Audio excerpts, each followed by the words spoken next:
ओम श्री गुरुवे नमः। ओम श्री गुरुवे नमः। ओम श्री गुरुवे नमः। स्वर विज्ञान के इस नए एपिसोड में मैं सभी मित्रों का स्वागत करता हूं और सभी मित्रों के घट में बसे उस परमपिता परमात्मा, उस शिव को मैं नमस्कार करता हूं। आदरणीय मित्रों, जैसा कि मैंने पीछे कहा कि हम स्वर विज्ञान के उस गहन सोपान में अब प्रवेश करने वाले हैं जिस पायदान पर स्वर विज्ञान सूक्ष्म अति सूक्ष्म होता चला गया है। अभी तक हमने कौन से स्वर में हमें कौन सा कार्य करना चाहिए कि उसके शुभ फल हमारे लिए आए, उस संबंध में चर्चा की है।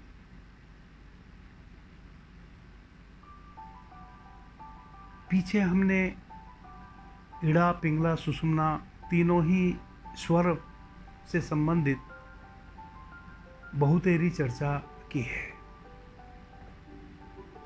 हमने सुषुम्ना से संबंधित भी पीछे चर्चा की है। आदरणीय मित्रों, जैसा कि पीछे हमने चर्चा की है कि हमारी जो इड़ा, पिंगला और सुषुम्ना यह तीन महत्वपूर्ण नाड़ियां हैं जिनके माध्यम से हम प्राण तत्व को भीतर लेते हैं और हमारे शरीर में स्थित 72,000 नाड़ियों का जो जाल है, इन तीन नाड़ियों के माध्यम से हम उन 72,000 नाड़ियों में प्राण को डोनेट करते हैं। इड़ा, पिंगला, सुषुम्ना यह जो हमारी तीन नाड़ियां हैं, इनके माध्यम से जो हम प्राण तत्व भीतर लेते हैं श्वास के माध्यम से, वह 72,000 नाड़ियां हमारी उन इड़ा, पिंगला के द्वारा अवशोषित किए हुए प्राण को अपने में शोषित करती हैं और हमारे जीवन में अच्छे बुरे प्रभाव उनके माध्यम से आते हैं। जैसा कि पीछे हमने बहुत सी चर्चाओं में कहा कि हमारा जो चंद्र स्वर है, जब चंद्र स्वर चलता है तो हमारा दाहिना मस्तिष्क कार्य करता है, जो कि मानसिक कार्यों के लिए अति श्रेष्ठ है। क्योंकि जब हमारा चंद्र स्वर चलता है, लेफ्ट नोजल से हम श्वास लेते हैं, तो यह हमारे मन की शक्ति को स्ट्रोंग करता है। तो जितने भी मन से संबंधित कार्य हैं, मानसिक कार्य हैं, शीतलता भरे कार्य हैं,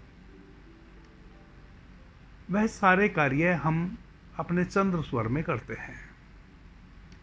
वैसे ही जब हमारा सूर्य स्वर चलता है, यानी कि हमारा राइट नोजल से हम श्वास लेते हैं, तो हमारा बायां जो मस्तिष्क है वह कार्य करता है। और यह बायां मस्तिष्क जब हमारा कार्य करता है, या जब हम सूर्य स्वर से श्वास ले रहे होते हैं, तो हमारे शरीर में, हमारे भीतर प्राण तत्व का अत्यधिक आविर्भाव होता है और प्राण तत्व शक्तिशाली होता है। इसलिए हम जितने भी कठोर कार्य हैं, जितने भी मेहनत से करने वाले कार्य हैं, जिसमें भी अत्यधिक श्रम लगा के किन्हीं कार्यों को किया जा सकता हो, वैसे कार्य हम अपने सूर्य स्वर की स्थिति में करते हैं। जब हमारी सुषुम्ना नाड़ी चल रही होती है, चेतना के स्तर पे हम अत्यधिक बलवंती होते हैं। कहें कि हमारी जो प्राण ऊर्जा है, हमारे भीतर हमारी जो चेतना है, वह प्रबल होती है। क्यों प्रबल होती है? क्योंकि जब हम दोनों नासिका से बराबर श्वास ले रहे होते हैं, जिसको हम सुषुम्ना चलना कहते हैं, वैसी अवस्था में हमारा पूरा का पूरा मस्तिष्क एक साथ कार्य करता है, जो कि अगर सुषुम्ना ना चल रही हो तो कभी भी हमारा पूरा मस्तिष्क एक साथ कार्य नहीं करता है। लेकिन सुषुम्ना की अवस्था में हमारा पूरा मस्तिष्क एक साथ कार्य करता है। हमारी जितनी भी ज्ञानेंद्रिय हैं और कर्मणेंद्रिय हैं, सारी इंद्रियां स्वयं से सक्रिय हो जाती हैं। ऐसा हम कह सकते हैं कि हमारे शरीर का एक एक रोमा, एक एक ऑर्गन, एक एक तंतु, हमारे शरीर में जो अरबों खरबों सेल हैं, कोशिकाएं हैं, वह भी सब कुछ एक साथ सक्रिय हो जाता है। मन के तल पे भी, प्राण के तल पे भी, चेतना के तल पे भी, और शरीर के जितने भी तल हैं उन सभी तलों पे ऊर्जा कार्य करना शुरू कर देती है। संपूर्ण शरीर ऐसा समझे जैसे पूरा ब्रह्मांड आपके भीतर सक्रिय हो गया हो।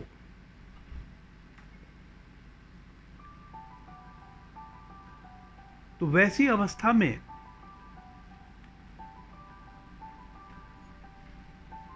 कौन से कार्य करने चाहिए, इससे संबंधित बातें हम विस्तार से पीछे चर्चा करके आए हैं।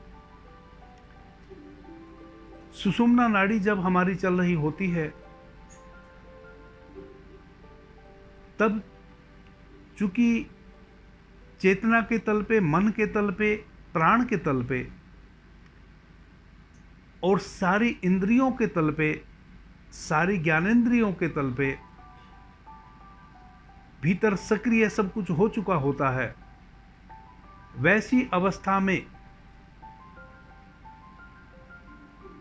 यदि हम ध्यान साधना केवल करें तो हमें अत्यधिक लाभ मिल सकता है। आदरणीय मित्रों, यह बातें चूंकि दोबारा मैं दोहरा रहा हूं, उसका उद्देश्य केवल इतना है, क्योंकि आज हम जो चर्चा करने वाले हैं वह हमारी श्वासों में जो तत्व निग्रह करते हैं, उन तत्वों की सूक्ष्मता को समझना है। इस कारण से मैंने इड़ा, पिंगला, सुषुम्ना के जो कार्य हैं उनको दोहराने की कोशिश की है। क्योंकि आपके अंतःकरण में प्रश्न उठ सकता है कि गुरुजी, अभी तक तो आप कह रहे थे कि चंद्र नाड़ी में यदि हम यह कार्य करेंगे तो हमारे लिए अति शुभ फलदायी हैं, और सूर्य नाड़ी में यदि हम यह कार्य करेंगे तो हमारे लिए अति से शुभ फलदायी हैं, और सुषुम्ना नाड़ी में मैंने पीछे कहा कि सुषुम्ना नाड़ी में ही हम एक योगी पुरुष, जिसका उद्देश्य केवल योग साधना हो, परमपिता परमात्मा को पाना हो, स्वयं को जानना हो, साधना का जिसका उद्देश्य केवल इतना है कि मैं स्वयं को कैसे जानूं, तो जब हमारी सुषुम्ना चल रही होती है, वह योगी स्वयं को जान पाने में सक्षम हो जाता है। और यदि कोई योगी नहीं है, उसका उद्देश्य स्वयं के जागरण से भरना नहीं है, तो यह इतनी शक्तिशाली अवस्था हमारी होती है जब हमारी सुषुम्ना चल रही होती है कि हमारे भीतर आपराधिक प्रवृत्ति आनी शुरू हो जाती है और हम अपराध के लिए आतुर हो जाते हैं। पीछे मैंने यह भी कहा कि जब हमारी सुषुम्ना चल रही होती है तो हमें कुछ भी नहीं करना चाहिए, क्योंकि ऐसी अवस्था में हम जो भी करेंगे वह निष्फल होगा। तो कई मित्रों के कमेंट आए कि जब सब कुछ निष्फल होगा तो फिर अपराध कैसे हो सकता है, आपराधिक क्रियाओं को करने यदि कोई जाएगा तो वह भी निष्फल होगा, यानी कि आपराधिक स्थितियों में भी वह निष्फल हो जाएगा।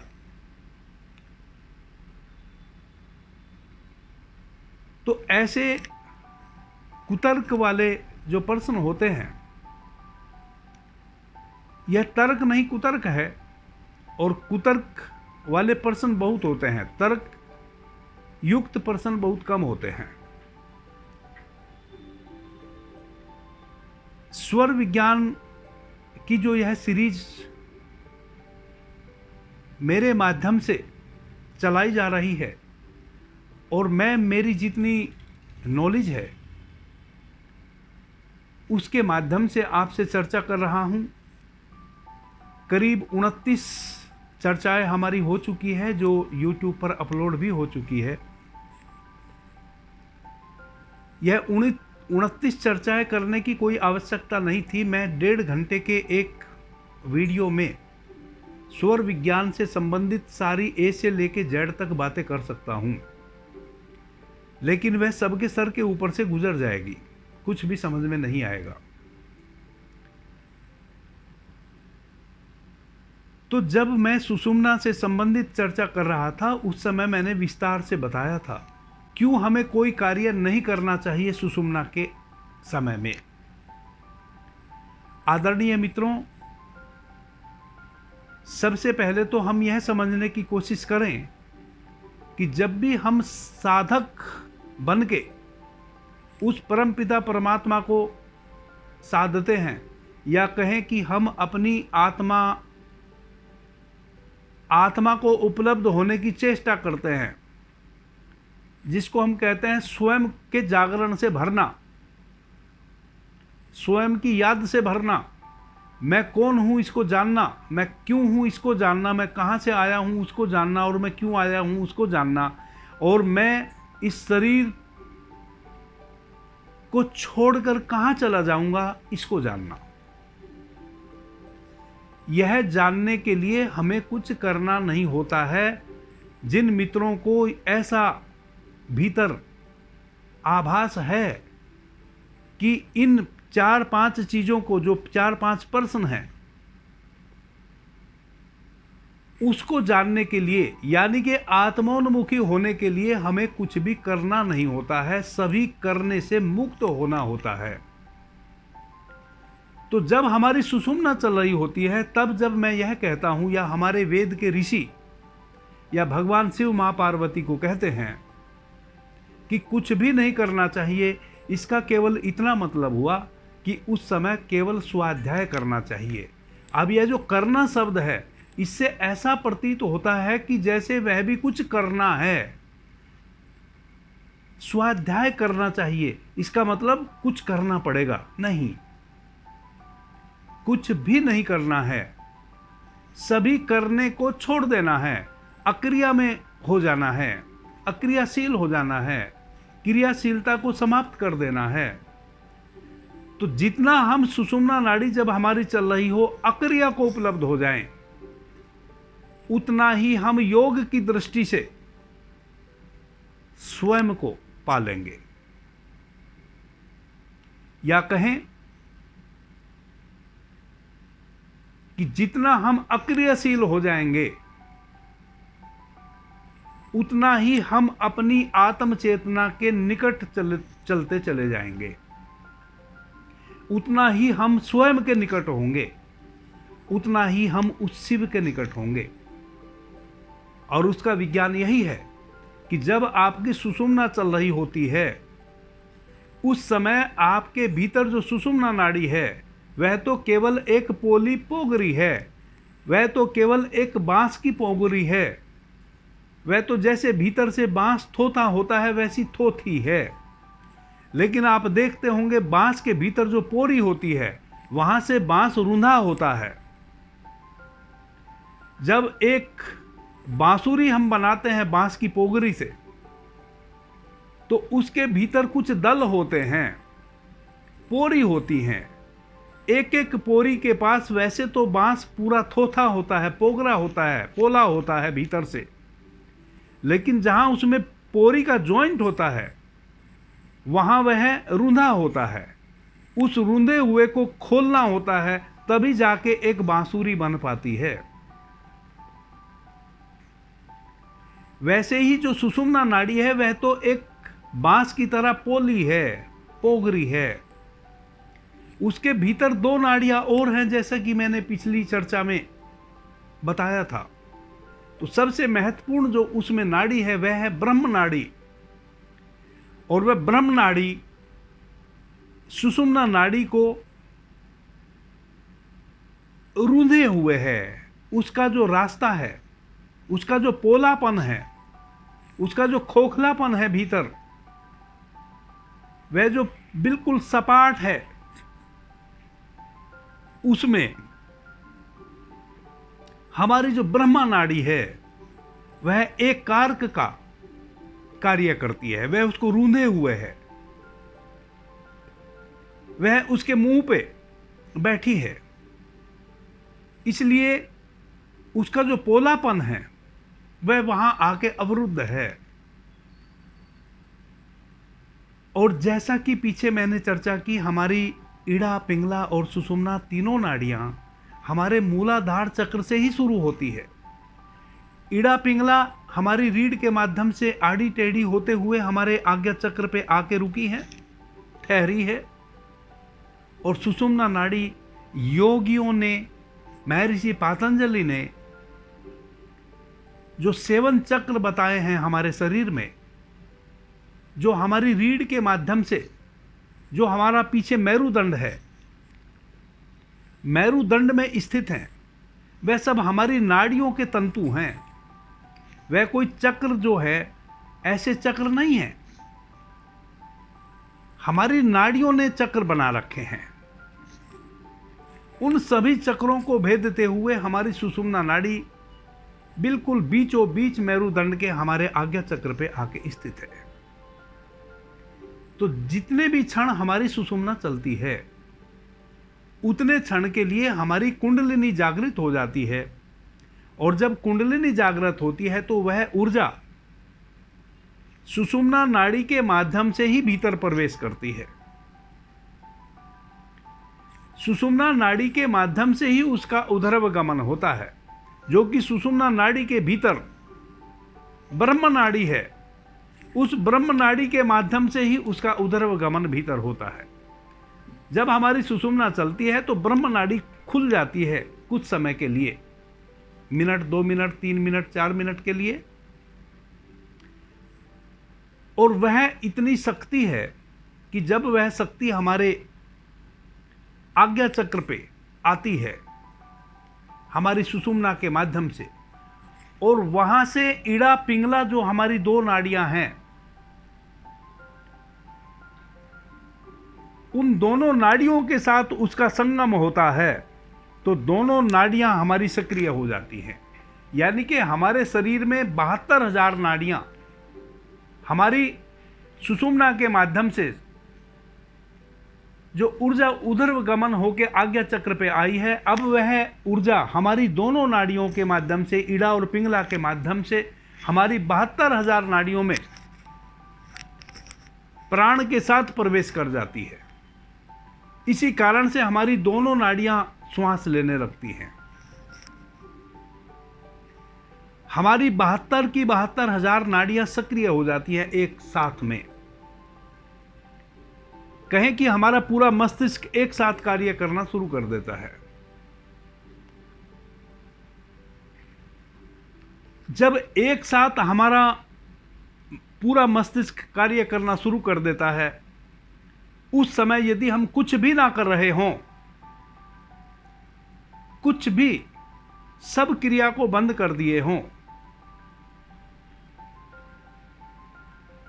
तो आज्ञा चक्र से वह ऊर्जा उदर्व गमन करके हमारे सहस्त्रार कमल दल जो चक्र है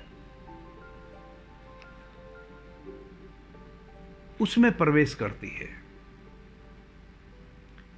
और जब हमारी सुषुम्ना की ऊर्जा उस सहस्त्र दल कमल में प्रवेश करती है, तो वहां वह चक्र लगाना शुरू करती है।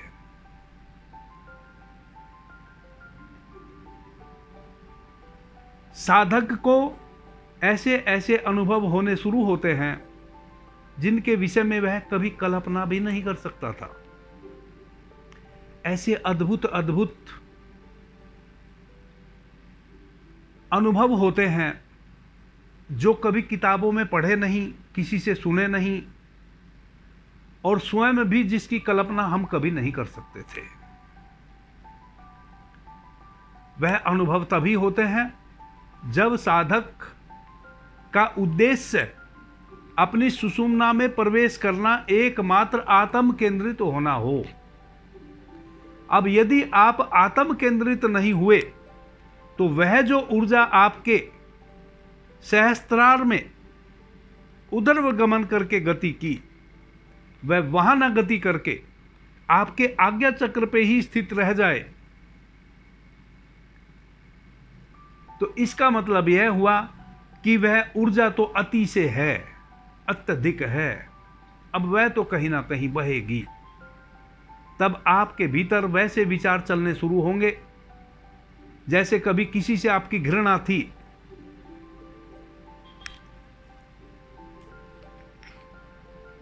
किसी से कभी आपने द्वेष किया था, किसी से कभी आपने झगड़ा किया था, लड़ाई की थी, जिसको अब भुला भी आप चुके हैं। आज आपका ऐसा मन करेगा कि उन चीजों को फिर से दोहराया जाए, उनको कुछ आपके माध्यम से नुकसान पहुंचाया जाए। क्योंकि शक्ति तो है, शक्ति तो कार्य करेगी, कुछ ना कुछ करेगी। अब जब मैं कहता हूं कि जब भी आपकी सुषुम्ना चले, आप जो भी करेंगे वह नुकसानदायक होगा, कुछ भी फल प्राप्त आपको नहीं होगा। इसका मतलब यह है कि अगर आप आत्म चेतना में केंद्रित होते हैं तो भी आपको निष्क्रिय होना पड़ेगा, तभी वह आपके आज्ञा चक्र से ऊर्जा आपके 72,000 नाड़ियों में चलते हुए आपके सहस्त्रार कमल दल को खिलाएगी। तो आपको इसके आध्यात्मिक लाभ मिलेंगे। यदि आपने ऐसे समय में कुछ भी ऐसा कार्य करना शुरू किया जो शुभ हो, जैसे कोई नया काम आप शुरू करना चाहते हैं, कोई यात्रा शुरू करना चाहते हैं, कुछ भी कार्य आप अपने लाभ के लिए करना चाहते हैं, तो लाभ वाला कोई भी कार्य इस ऊर्जा के बहते आप नहीं कर पाएंगे। इसका मतलब यह है कि आपका कोई काम नहीं बनेगा, कोई काम नहीं बनेगा। इससे मतलब यह है कि अगर आप यात्रा में निकले और लंबी यात्रा में निकले तो आप कभी वापस नहीं आ पाएंगे। अगर आप सुषुम्ना स्वर में निकलते हैं, कहीं ना कहीं आपके साथ दुर्घटना घट जाएगी, आप वापस अपने स्थान पर नहीं आ सकते हैं। ऐसा ऋषियों ने कहा है। क्योंकि यह इतनी घनी ऊर्जा है, यह आपको कहीं ठहरने नहीं देगी, यह आपके चित्त को उद्वेलित करेगी। क्योंकि आप इसका उपयोग कर सकते थे अपनी आत्म चेतना में को जानने में। अब आप इस ऊर्जा को अगर इसका बहिरीकरण कर दिए हैं, अगर आप बहिर्मुखी हो गए हैं, अपने शरीर से बाहर के कार्य आप करना चाहते हैं, सांसारिक कार्यों में आप लिप्त होना चाहते हैं, तो यह इतनी घनी ऊर्जा है कि यह आपको शांत चित्त नहीं होने देगी। आप ठहरेंगे नहीं। किसी भी कार्य को जब आप शुरू करेंगे तो उसकी ऐसी परिणति में पहुंच जाएंगे जहां से आपको केवल नुकसान पहुंचेगा। तो यह मेरा कहने का अभिप्राय था कि आपका कोई काम नहीं बनेगा। काम तो आपके बनेंगे, आप नेगेटिविटी में तो चले जाएंगे, नुकसान तो आप उठा लेंगे, ये काम तो आपके बनने ही वाले हैं। लेकिन आप इन कामों को बनाने के उद्देश्य से तो बहिर्मुखी नहीं हुए थे।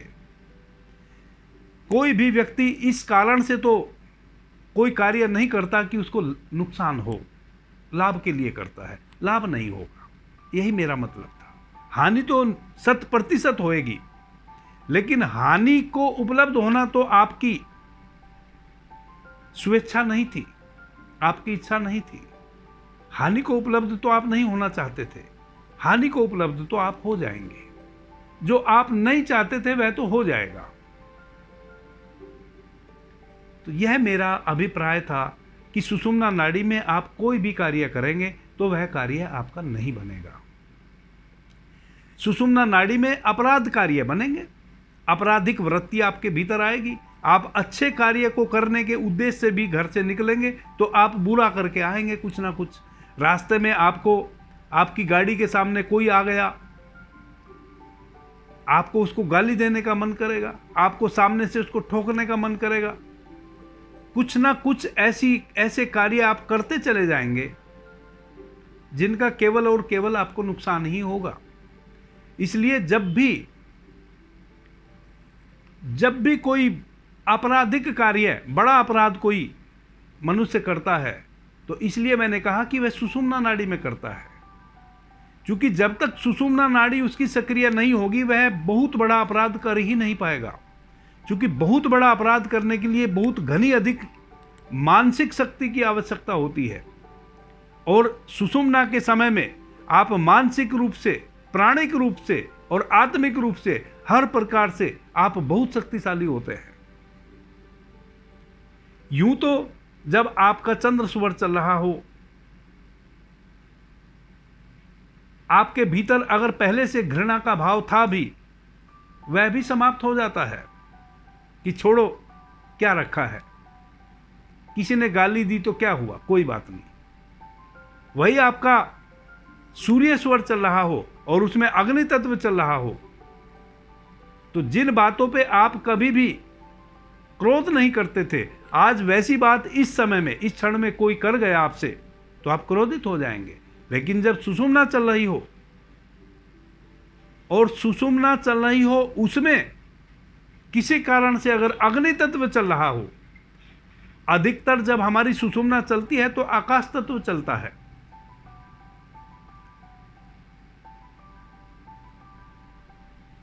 लेकिन किसी कारण से, चूंकि हमारी सुषुम्ना में भी हमारे पांचों तत्वों का निग्रह हो जाता है, अधिकतर आकाश तत्व का निग्रह होता है, लेकिन अगर अग्नि तत्व चल रहा हो तब तो आप कहीं ना कहीं आग लगा के ही आएंगे। और यदि आपका सुषुम्ना के साथ आकाश तत्व चल रहा हो, तब आप जहां भी जाएंगे वहां से जीवित वापस नहीं आएंगे। ऐसा मैं नहीं कह रहा हूं और ना मेरा कोई ऐसा अनुभव है, क्योंकि मैं तो कभी वैसी अवस्था, अब कई मित्र, एक मित्र तो मेरे पीछे ही पड़ गए, बोले कि आप जितनी बातें बोल रहे हैं क्या आप अपने अनुभव से बोल रहे हैं? अरे भाई, मेरा अनुभव यह कैसे हो सकता है? मैं तो सुषुम्ना नाड़ी में किसी की हत्या नहीं किया, मैं तो सुषुम्ना नाड़ी में कभी लंबी दूरी की यात्रा नहीं किया, चूंकि मैं जानता हूं कि इसमें नुकसान होएगा। मैंने तो सुषुम्ना नाड़ी में कभी अपना कोई कार्य शुरू नहीं किया जब से मैंने जाना है। मैं तो सुषुम्ना नाड़ी जब मेरी चलती है तो केवल स्वाध्याय करता हूं। तो यह मेरा अनुभव कैसे हो सकता है? क्योंकि मैंने तो किए ही नहीं वह सब कार्य। मेरा अनुभव यह है कि जो भी सुषुम्ना नाड़ी के पॉजिटिव कार्य हो सकते हैं वह मैंने किए और उनके 100% रिजल्ट आए।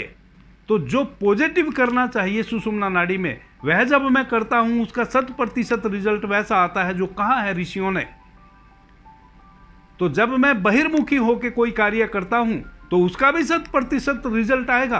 फिर मैं इसको कह सकता हूं कि यह मेरा अनुभव है, क्योंकि जब एक दिशा में मैंने कार्य किया वहां 100% अच्छा अनुभव आया, तो दूसरी दिशा में जब मैं कार्य करूंगा तो 100% बुरा रिजल्ट भी आएगा। अभी एक बहन जी ने कमेंट किया कि जब से मैं स्वर विज्ञान के माध्यम से अपने जीवन यापन करने लगी हूं,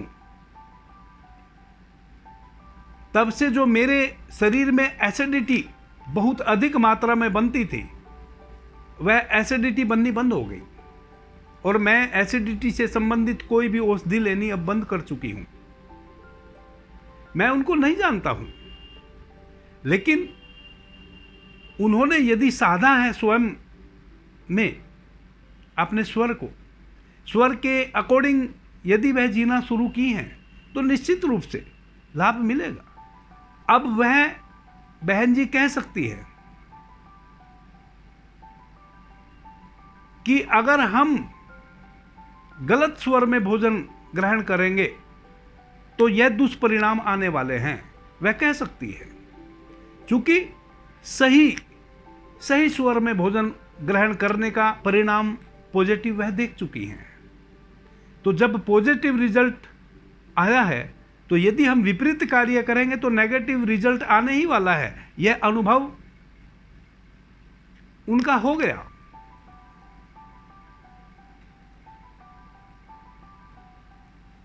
तो इस प्रकार से हमारी सुषुम्ना नाड़ी के माध्यम से जब हम कार्य करते हैं, उसके रिजल्ट आते हैं। आदरणीय मित्रों, यह सारी बातें मैंने इस कारण से दोहराई ताकि आप इस कंफ्यूजन में ना पड़ें कि कल तक तो आप कह रहे थे कि बायां स्वर चलेगा तो यह कार्य कर लेंगे, बस इनफ है। यदि आप स्वर विज्ञान को अच्छे तरीके से साधना चाहते हैं, यदि स्वर विज्ञान के माध्यम से आप अपने जीवन को शुभत्व की ओर ले जाना चाहते हैं, क्योंकि स्वर विज्ञान एक ऐसा विज्ञान है जो हमारे जीवन से शुरू होता है और हमारे मृत्यु तक हमारे साथ कुछ ना कुछ घटता है। स्वर विज्ञान के माध्यम से आपकी मृत्यु कब होनी है यह आप जान सकते हैं। स्वर विज्ञान के माध्यम से आप एक नए शिशु को जन्म दे सकते हैं, अपनी अकॉर्डिंग कैसा शिशु आप चाहते हैं, कैसी कन्या चाहते हैं, कैसा आप पुत्र चाहते हैं। स्वर विज्ञान के माध्यम से आप अपने साथ होने वाली अच्छी बुरी घटनाओं का निरंतर थोड़ा सा अभ्यास करने मात्र से पता कर सकते हैं। स्वर विज्ञान के माध्यम से यदि आप अपने स्वर के अकॉर्डिंग अपने जीवन को यापन करते हैं, भोजन, स्नान, छोटी नेति, बड़ी नेति इत्यादि स्वर के अकॉर्डिंग ग्रहण करते हैं, तो आप शारीरिक रूप से पूर्ण स्वस्थ रह सकते हैं। स्वर के माध्यम से कोई व्यक्ति सामने वाला आपसे यदि कोई आके प्रश्न पूछे किसी भी विषय पर, अगर आपने थोड़ा सा भी स्वरों को साध लिया, आप बता सकते हैं कि आपका यह काम बनने वाला है और यह काम आपका कभी नहीं बनेगा। स्वर को साध के आप अपने साथ घटने वाले यश अपयश को यश में बदल सकते हैं और यश को अपयश में बदल सकते हैं। और स्वर के माध्यम से आप कब बीमार पड़ने वाले हैं यह पता कर सकते हैं। यानी कि यदि आपने अपने स्वर को साध लिया तो कुछ लक्षण उभर के आते हैं जिससे आपको यह पता हो जाता है कि अब आप गंभीर बीमार पड़ने वाले हैं। जैसे पीछे मैंने 29 जो चर्चाएं की है उनमें विस्तार से बताया है कि कब कितने समय हमारा कौन सा स्वर लगातार चलता है तो उसका क्या परिणाम आने वाला है। वह हमें यही तो बताता है कि आपके साथ यदि हमारा चंद्र स्वर निरंतर 24 घंटे चलता है तो उसका क्या शुभ अशुभ परिणाम आना है, 48 घंटे चलता है तो क्या शुभ अशुभ परिणाम आना है, इससे अधिक चलता है तो क्या शुभ अशुभ परिणाम आना है। वैसे ही हमारा सूर्य स्वर कितने मिनट घंटे चलता है निरंतर तो उसके क्या शुभ अशुभ परिणाम आने वाले हैं। यह सब बताते हैं कि हमारे साथ क्या दुर्दिन आने वाला है, शारीरिक रूप से, मानसिक रूप से या आर्थिक रूप से क्या घटने वाला है, कब हमारी मृत्यु होने वाली है। यहां तक कि हमसे जुड़े हुए जो हमारे घनिष्ठ मित्र हैं या रिश्तेदार हैं या हमारे परिवार के सदस्य हैं, उन तक के विषय में आपको पता चल जाता है कि वह कब बीमार पड़ने वाले हैं और कितना उनका जीवन बचा है। यह सब स्वर विज्ञान के माध्यम से जाना जा सकता है। यह इतना गूढ़ विज्ञान है। अब ऐसा जानने के लिए हमें इसकी सूक्ष्मता में प्रवेश करना होगा, जो कि अब धीरे धीरे यह 5-7 जो एपिसोड आपके सामने मेरे माध्यम से आने वाले हैं, मैं उन सूक्ष्मताओं पर ही चर्चा करने वाला हूं, जिसकी शुरुआत आज मैं इस चर्चा से कर रहा हूं, जो अभी मैं आपसे बात कर रहा हूं। आदरणीय मित्रों,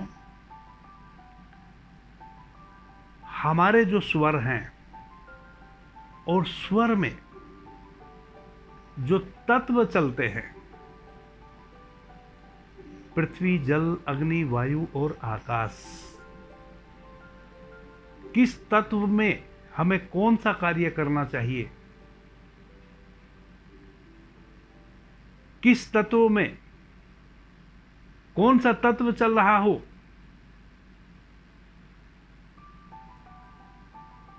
तो हमें हमारे साथ घटने वाली घटना क्या अप्रिय घटेगी या प्रिय घटेगी और कब घटेगी, इसका पता चल जाता है। तो सबसे पहले मैं सभी मित्रों से यह निवेदन करूंगा कि जो षणमुखी मुद्रा मैंने तत्वों को जानने के संबंध में पीछे चर्चा में लाई थी, उसका अभ्यास करें। केवल मुझे सुनने से या किसी पुस्तक को पढ़ने से आप अपने तत्वों की पहचान नहीं कर पाएंगे। तत्वों की पहचान होना, यदि आप स्वर विज्ञान का पूरा लाभ लेना चाहते हैं, जो मैंने अभी जस्ट कहा, तो तत्वों की श्वासों में पहचान होना बहुत ही अनिवार्य है। 8 प्रकार से आप अपने तत्वों को पहचान कर सकते हैं अपनी श्वासों में, जो 8 के 8 मैं पीछे चर्चा करके आया हूं। स्वाद के माध्यम से आप अपने भीतर तत्वों की पहचान कर सकते हैं।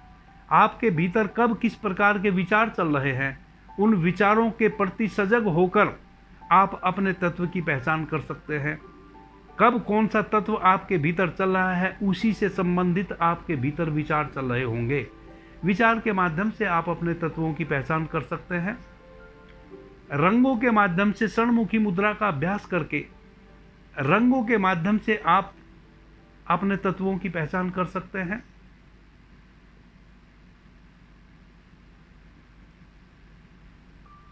आपकी जो परश्वास है, आपकी बाहर जाती हुई श्वास कितने अंगुल बाहर जा रही है, उसके माध्यम से आप अपने स्वर में तत्वों की पहचान कर सकते हैं। स्वाद के माध्यम से आप तत्वों की पहचान कर सकते हैं। कब अचानक किस क्षण आपका मीठा खाने का मन है, कब तीखा खाने का मन है, कब तिक्त खाने का मन है, कब कड़वा खाने का मन है, कब कसैला खाने का मन है, उससे भी आप अपने भीतर तत्वों की पहचान कर सकते हैं।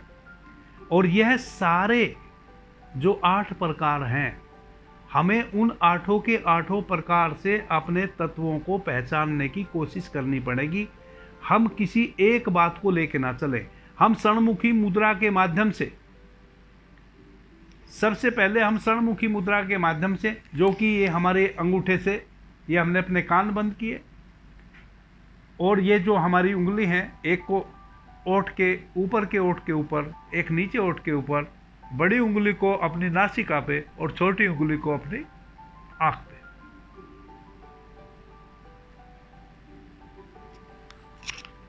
इस प्रकार से आप श्वास को भीतर नासिका से खींचिए, अंतर कुंभक कीजिए और श्वास को नासिका से बाहर छोड़ने के क्रम में अपनी आंखों को ऐसे दबाते हुए षणमुखी मुद्रा में देखिए कि किस कलर का बिंदु आपके आज्ञा चक्र पे उभर के आ रहा है। यदि रक्त वर्ण का बिंदु उभर के आ रहा है तो समझे कि अग्नि तत्व अभी निग्रह हो रहा है हमारी श्वासों में। अब अग्नि तत्व जो है वह 4 अंगुल हमारी नासिका से बाहर आता है और फिर ऊपर की तरफ खो जाता है। तो दूसरा फिर हम देखें कि 4 अंगुल क्या आ रहा है। पहले हम षणमुखी मुद्रा के माध्यम से भीतर उस बिंदु को देखेंगे। यदि बिंदु स्पष्ट हो गया, यदि बिंदु स्पष्ट हो रहा है कि रक्त वर्ण का बिंदु बन रहा है, तो फिर देखेंगे कि 4 अंगुल श्वास क्या आपकी बाहर आ रही है। 4 अंगुल आ रही है तो पक्का हो गया कि अग्नि तत्व ही चल रहा है, क्योंकि हमने अंगुल से भी जाना और हमने षणमुखी मुद्रा के माध्यम से अपने चिदाकाश में भी उसको जाना रक्त वर्ण के रूप में। तो इस प्रकार से 8 प्रकार से फिर हमने देखा कि अभी कैसा स्वाद मेरे भीतर मुंह में है, फिर कैसा विचार मेरे भीतर चल रहा है। तो विचार को भी मिलाएं, स्वाद को भी मिलाएं और कलर को भी मिलाएं, और 4 अंगुल श्वास अगर बाहर आ रहा है उसको भी देखें। हर प्रकार से यह जानने की कोशिश करें कि क्या सब सटीक बैठ रहे हैं। तब जब इस प्रकार से आप अभ्यास करेंगे, फिर आप किसी एक कारण को ही जाने, एक ही कारण से आप अपने स्वर में तत्व की पहचान कर लेंगे।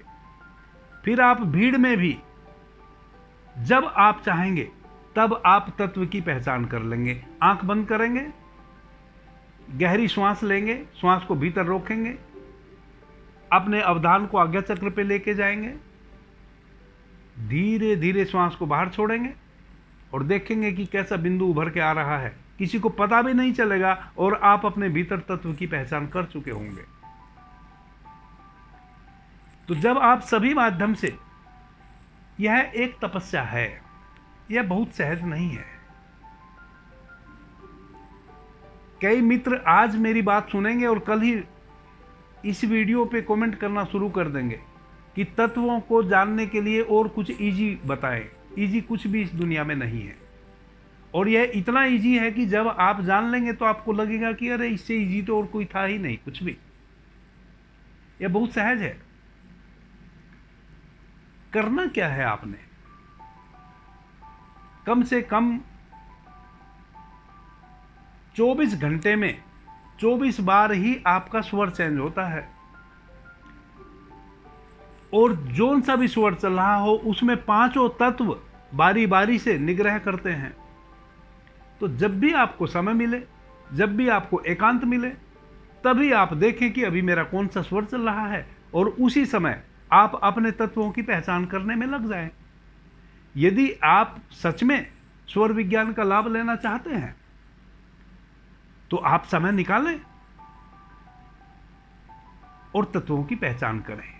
और ऐसा नहीं कि सुबह में कर ले, जब भी मन करे, जब भी आपको समय मिल जाए, तभी आप, श्वासें तो चल ही रही हैं, वह तो आपको चलानी भी नहीं पड़ रही है।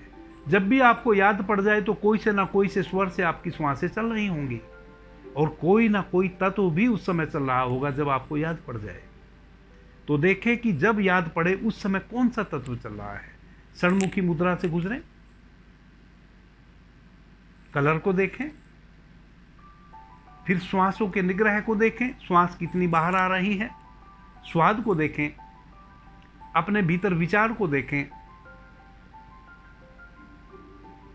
तो इस प्रकार से आप अपने स्वर में तत्वों की पहचान करने की यदि कोशिश करेंगे, थोड़ा अभ्यास करेंगे, दिन में 4-6 टाइम यदि आप इस प्रकार से अभ्यास करेंगे तो कुछ दिनों में आप अभ्यस्त हो जाएंगे। अपने श्वासों में कब कौन सा तत्व चल रहा है उसकी पहचान करने में आप सक्षम हो जाएंगे। और आज के बाद वाली जो चर्चा अब हम करने वाले हैं उसका लाभ आप तभी ले पाएंगे जब आप अपने स्वर में तत्वों की पहचान कर लेंगे। कल मैं बताऊंगा कौन से तत्व में हमें क्या कार्य करना चाहिए कि 100% हम उस कार्य में लाभ प्राप्त कर सकें। अभी के लिए इतना ही। आपने मुझे ध्यान से, प्रेम से सुना, उससे मैं बहुत अनुग्रहित हूँ। सभी मित्रों को मेरा प्रणाम, धन्यवाद। हर हर महादेव।